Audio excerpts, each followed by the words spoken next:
kenapa gemit itu baptis pakai cara percik.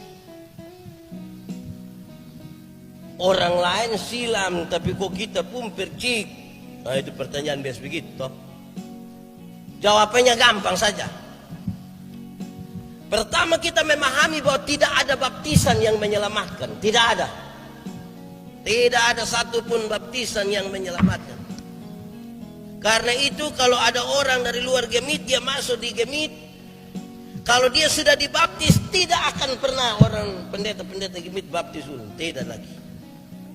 Tapi jangan yang kita pungu. Kita pun kalau suka luar dari sini pi tampar lain, dong bilang kita pun salah semua. Jadi mesti ulang dibaptis. Pak Pendeta, Alkitab itu kan tulis bahwa baptis itu pakai kata dasar bapto, kata kerja baptiso yang artinya menyelamkan. Oh betul. Betul sekali. Koma.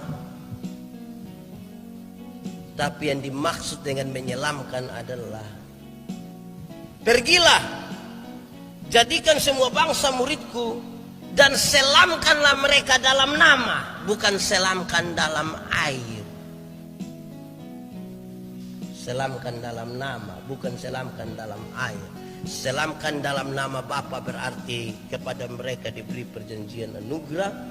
Selamkan dalam nama anak berarti mereka mati bersama-sama dalam kematian anak, tetapi kemudian dibangkitkan dalam kebangkitan anak. Diselamkan dalam nama Roh Kudus berarti kepada mereka diberi hidup baru tiap-tiap hari. Jadi bukan selam dalam air, selam dalam nama. Lalu kenapa Pak dong pakai percik? Yo, Kisah Para Rasul pasal 3 ayat 2 kasih tahu yang baik. Kalau mulai dari Matius pasal 3 ayat 11 tadi dia kasih tahu, aku membaptis kamu dengan air sebagai tanda pertobatan, tapi dia yang kemudian daripadaku lebih berkuasa daripadaku akan membaptis kamu dengan roh. Ini menunjukkan bahwa baptisan air adalah lambang dari baptisan roh. Kalau dia lambang dari baptisan roh, berarti apa yang terjadi pada baptisan roh harus dilambangkan oleh baptisan air. Saya kasih contoh ya. Saya ini kan Pak Manobe, maka saya pemuka harus sama dengan Pak Manobe, karena saya melambangkan Pak Manobe. Tapi kalau saya Pak Manobe tapi muka sama ke Pak Nubatonis, nah itu kita beda. Mari kita lihat Kisah Para Rasul pasal 2 ayat 3, dia bilang begini, baptisan roh itu lidah-lidah seperti nyala api hinggap pada para murid. Berdasarkan prinsip hinggap itulah pendeta angkat kau bilang, aku membaptis kamu. Itu dia kasih hinggap di sini. Taruh di ini, otak ini, karena kita pun hidup dituntun oleh ini. Karena ada banyak orang termasuk di kaniti yang Pak Pendeta, saya kalau kiri betul, nanti bor kanan lagi. Bapak saya ini kalau baik lebih baik dari malaikat Bapak, tapi kalau saya sumara Lucifer juga kalah. Pernah dengar itu kalimat? Atau sendiri omong?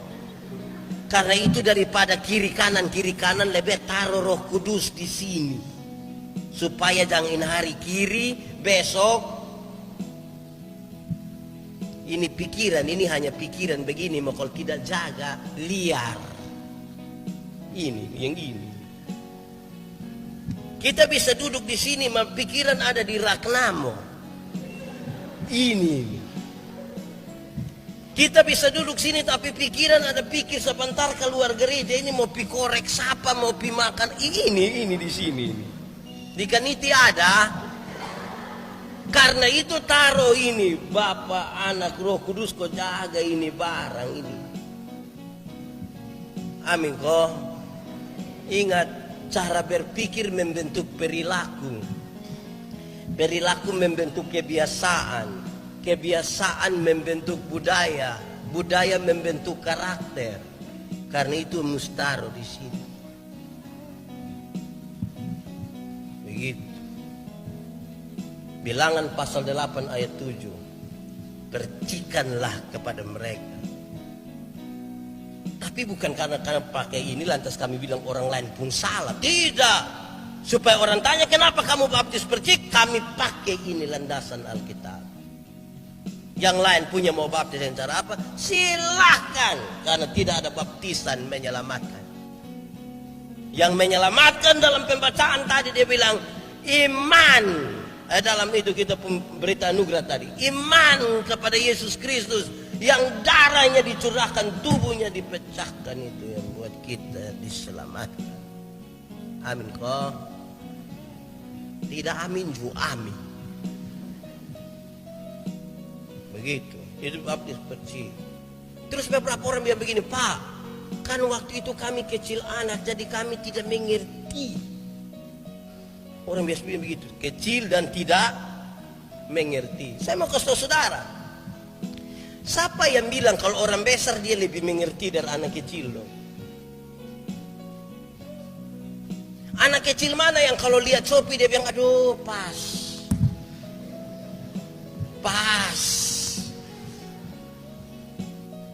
Itu terjadi di yang tua dong. Di sini ada kok tidak?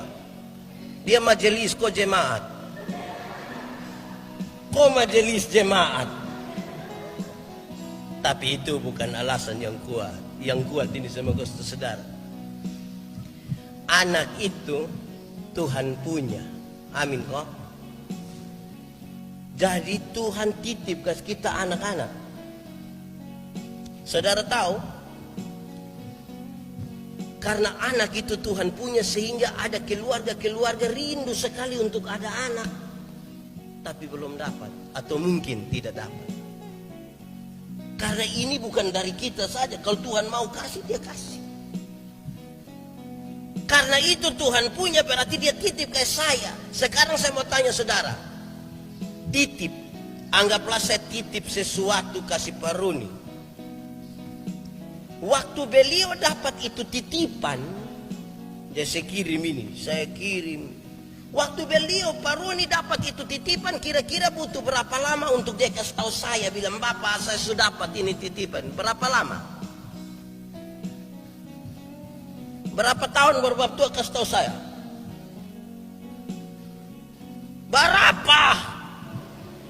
Berapa lama baru Bapak tua kasih tahu saya bilang titipan su sampai? Berapa lama?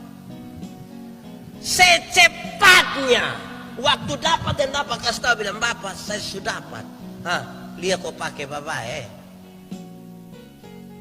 bukan tunggu babi besar. Betul tunggu teh babi dong masih kecil baru dia pun nenek ada di Irian.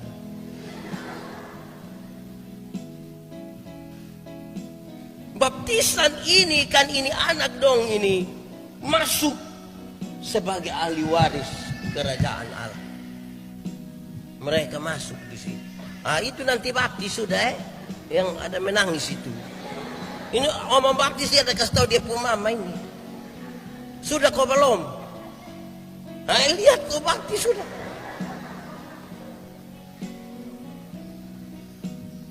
Tentang baptisan saudara, kalau saudara baca Matius pasal 28. Pergilah, jadikanlah semua bangsa muridku. Baptislah mereka dalam nama Bapa, Anak dan Roh Kudus. Dan ajarkanlah segala sesuatu yang telah kuperintahkan.